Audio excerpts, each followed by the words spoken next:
네, 자유한국당 포항 북구를 지역구로 두고 있는 김정재 의원입니다. 오늘 새로 보임이 됐는데요. 와서 보니까 우리 민주당의 전직 원내대표님, 현직 원내대표님, 기라성 같은 분들이 많아서 뭔가 잘 될 것 같습니다.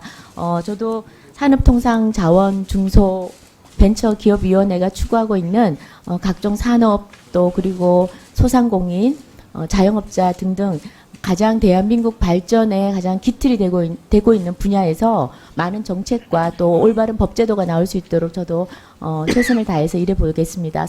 선후배 동료 의원님 여러분들의 많은 도움과 배려를 부탁드립니다. 고맙습니다. 네, 포항 북구 김정재 의원입니다.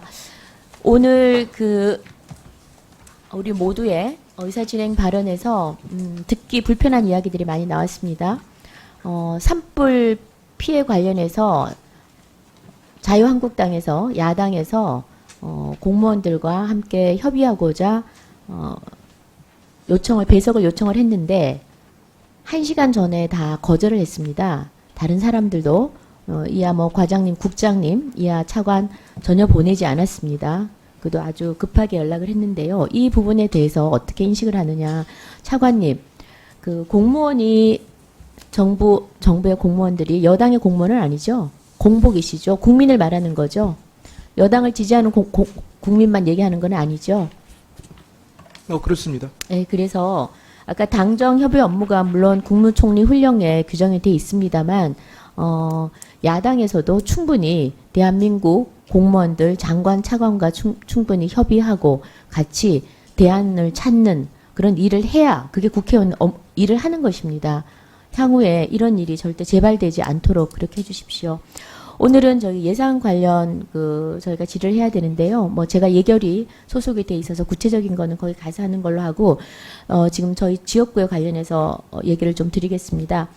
지금 지진이 일어난 지 지금 2017년 11월 15일로 해서 약 600일이 지났습니다. 근데 여전히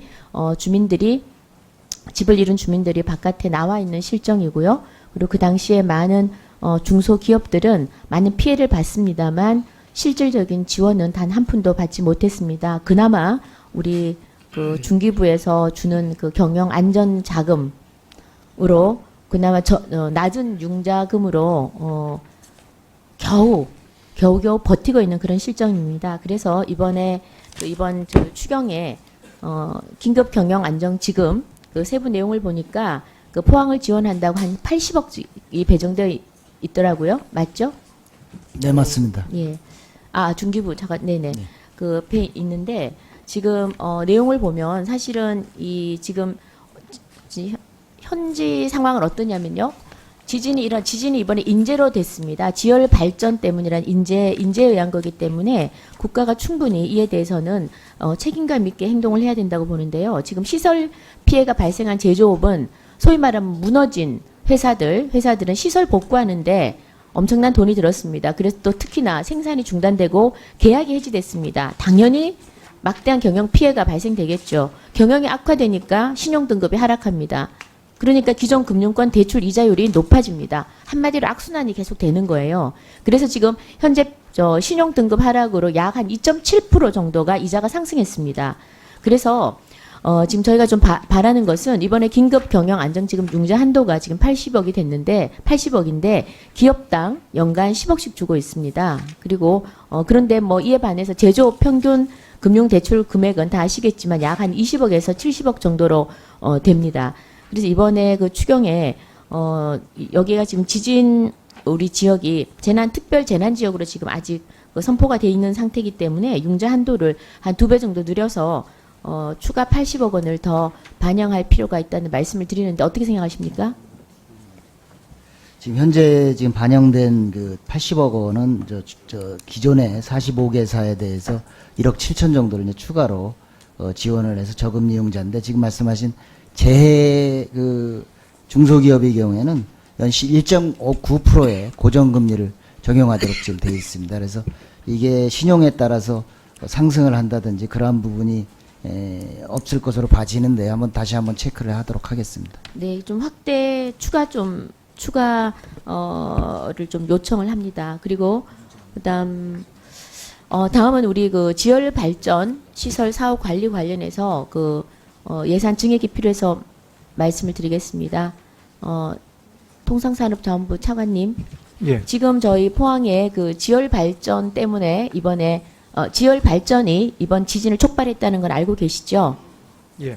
그래서 지금 그 자리에 지금 지열 발전소 자리에 그 시설 사후 관리를 하기 위해서 지금 안전성 검토 전문가 TF를 구성한 것도 알고 계시죠? 예, 알고 있습니다. 네네. 지금 여기에 지금 현재는 이번 전문가들 의견에서도 나왔지만 여기 사업 예.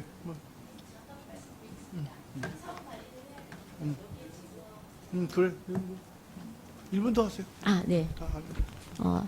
사후 관리가 반드시 필요하다는 건 다 알고 계실 거고요. 지금 여기에 지금 현재는 넥스지오라는 그 회사가 갖고 있지만 이게 내년 1월 1일부터는 채권단으로 넘어갑니다. 그래서 지금 설치할 지표 지진 계측 시스템 또 그리고 초정밀 GPS 계측 시스템 소위 말하면 더 자세한 시스템들이 구축이 돼야 됩니다. 그래서 여기에 필요한 예산하고요. 그다음에 그 부지 지열 발전이 있는 부지를 저희가 빨리 좀 확보를 해야 됩니다. 그래서 여기에 들어가는 부지 매입 또는 부지를 저희가 뭐 매입을 하든지 아니면 어떤 방법으로든 확보하는데 예산이 추가로 좀 배정이 돼야 될 필요가 있습니다. 어떻게 생각하십니까? 예, 의원님 말씀 옳으신 지적이시고요. 그래서 그 부지에 대한 관리가 수년간 필요하기 때문에 현재 부지를 매입을 할 것인지 아니면 어떤 형태로 부지를 또 중장기적으로 활용할 것인지에 대해서 포항시도 아마 계획을 수립 중에 있는 것으로 알고 있습니다. 그래서 그 부분은 저희가 포항시와 긴밀하게 협의해서 방안이 수립된다면 추경이 아닌 내년 본 예산에 담을 수 있도록 협의해 나가도록 이렇게 하겠습니다. 예. 김정재 의원 수고하셨습니다. 네, 포항북구 김정재 의원입니다.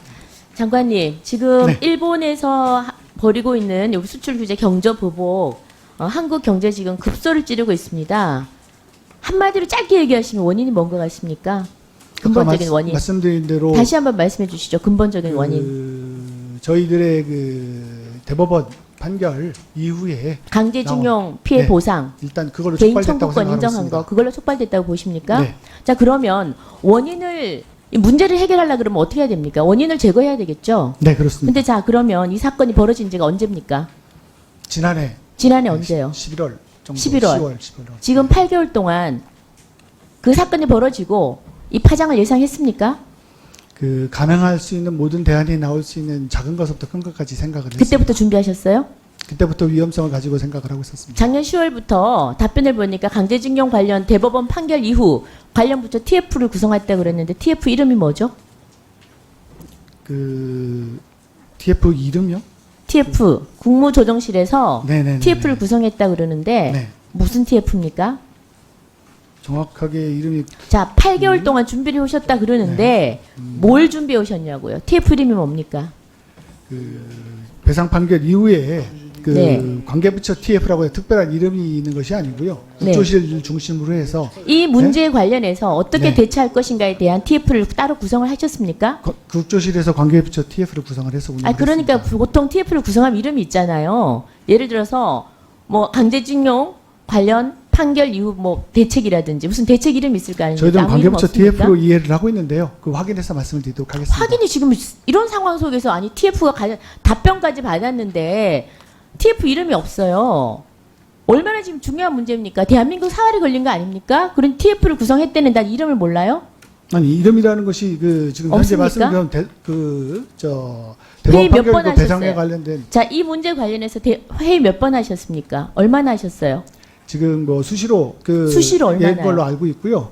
지금 말씀드리는 언제 얼만큼 어떻게 했는지는 지금 비밀이다? 상대방에 또 있는 만큼 절대로 말을 지금- 못한다? 지금 다 선에서는 좀 비밀이에요? 다 양해를 좀 비밀. 해주십시오. 예? 아니, 비밀이 아니라 좀 양해를 부탁을 드리는 내용이 되겠습니다. 아니 자료 요구를 하면 다 양해를 부탁한답니다. 나라 망하고 양해를 부탁합니까? 저희들이- 국회의원이 국민을 대표해서 지금 대한민국 경제가 소주 성장 때문에 소위 소상공인 중소기업이 다 무너지고 있고 대기업이 이제 또 이런 큰 사건으로 인해서 급소가 찔려서 지금 휘청휘청하고 있습니다.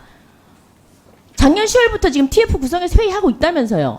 그런데 회의 일시 내용도 필요 필요 없다 그랬어요. 회의 일시라도 아르켜 달라고 그랬는데 그것도 다 양해를 구한다는 겁니다. 저희는 뭐냐? 얼마나 자주 모여서 함께 고민을 했냐? 이거라도 알고 싶은 거예요. 이것도 알려주지 못합니까?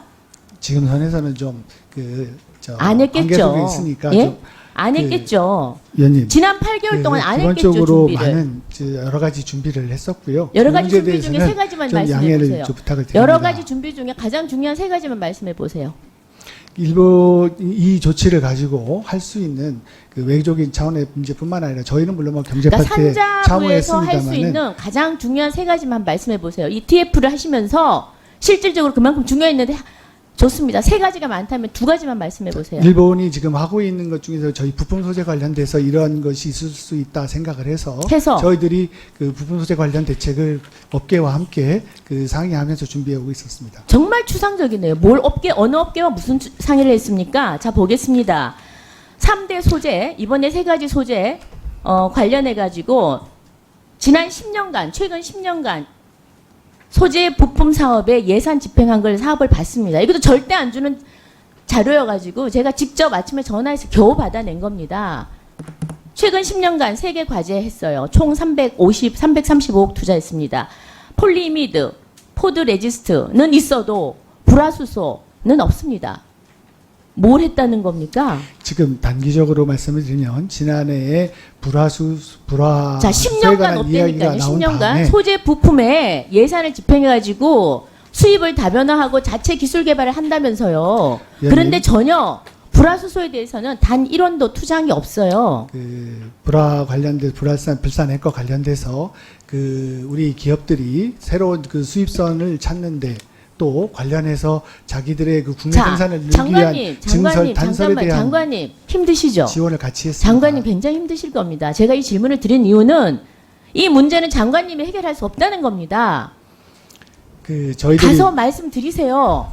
청와대 국무회의에 가서 왜 우리 산자부만 괴롭히냐? 왜 우리 못 살게 구냐? 사고는 딴 데서 쳐놓고 왜 다 산자부로 돌리느냐라고 말씀을 하십시오. 단기적으로 할 수 있는 게 없잖아요. 단기적으로. 다 중장기적입니다. 굉장히 깁니다. 수입 다변화, 기술 개발 하루아침에 되는 게 아니에요. 그 본회의에서도 다 기초 지식, 기초 과학 기술이 굉장히 요하는 그런 부분입니다. 이 부분은 최소한 10년이 걸리고 그렇죠? 그 본회의에서도 말씀을 드렸습니다만은 단기적으로 필요한 외교적 조치도 그 정부 차원에서 하고 있다는 말씀이고요. 그리고 이러한 조치를 일본이 취했을 때 그럼 저희들이 할 수 있는 부품 소재와 관련된 단기적인 대책들 또 의원님께서 지금 지적을 주시는 본질적으로 저희들이 극복해야 되는 R&D에 대한 그 자율성과 독립성을 해먹어야 되는 대책들. 자, 장관님, 제가 지금 부품 소재에 대해서 말씀드렸잖아요. 이 세 개 소재에 대해서 그 액침가스, 소위 불화수소에 대해서는 단 1푼도 예산이 집행된 적이 없습니다. 지난 10년간. 그죠? 2001년부터, 저희가 2001년 아까 말씀하시던데, 2001년부터 핵심 소재, 산업 자립을, 소재 부품 전문기업 등의 육성에 관한 특별조치법이 만들어져서 계속해서 소위 말하면 핵심 소재 산업의 자립을 위해서 노력을 했습니다. 그리고 최근에 업무보고에서는 그렇게 말씀하셨죠. 2001년에서 2018년 동안 우리 수입 비중을 낮췄다. 그렇게 얘기하셨습니다. 하나 묻겠습니다. 그러면 소재 부품 지금 높은 기술 축적할 필요가 있는데요. 이거 지금 소재 분야 기술 도입 지금 일본 수입 비중이 낮아졌습니까? 높아졌습니까? 과거보다. 그리 좋아지지 않았습니다. 좋아지지 않았죠. 하나도 좋아지지 않았습니다. 더 늘었습니다. 작년 대비 더 늘었고요. 일본이 차지하는 비율이 39%입니다. 굉장히 높습니다. 그런데 지금 이 준비를 장기적으로 해오지도 않았습니다. 아까 말씀드린 대로 이 소재 부품과 관련돼서는 장기적인 어떤 기술력도 크게 요할 뿐만 아니라 시간도 많이 요하고 또 한 기업 자체가 할 수 있는 것이 아니라 또 수급 기업 간에 함께 노력해야 되는 어떤 이런 시스템적인 측면들 여러 가지가 함께 복합적인 관계로 되어 있어서 우리가 그 이 부품 소재의 기술력의 아니면 산업의 경쟁력의 수준을 봤을 때 지난 그 2001년부터 한 20년 동안을 양적인 성장을 이룩했다면 과연 이제는 질적인 성장으로 가야 되는 이 상황에 저희들이 그 본질적인 문제에 부딪혔다고 생각을 합니다. 그래서 그 의원님 지적해 주신 것처럼 이번 기회에 이것이 단기적인 거든 중장기적인 거든 이런 문제점을 본질적으로 해결하는 방법은 저희들이 경쟁력을 가지는 수밖에 없다고 생각을 합니다. 늦었다 하면 지금서부터고 빠르다 하면 준비했으면 그걸 지속해서 유지해 나가서 우리가 빨리 극복을 하는 것이 과제가 아닌가라고 생각을 하고 있습니다. 예.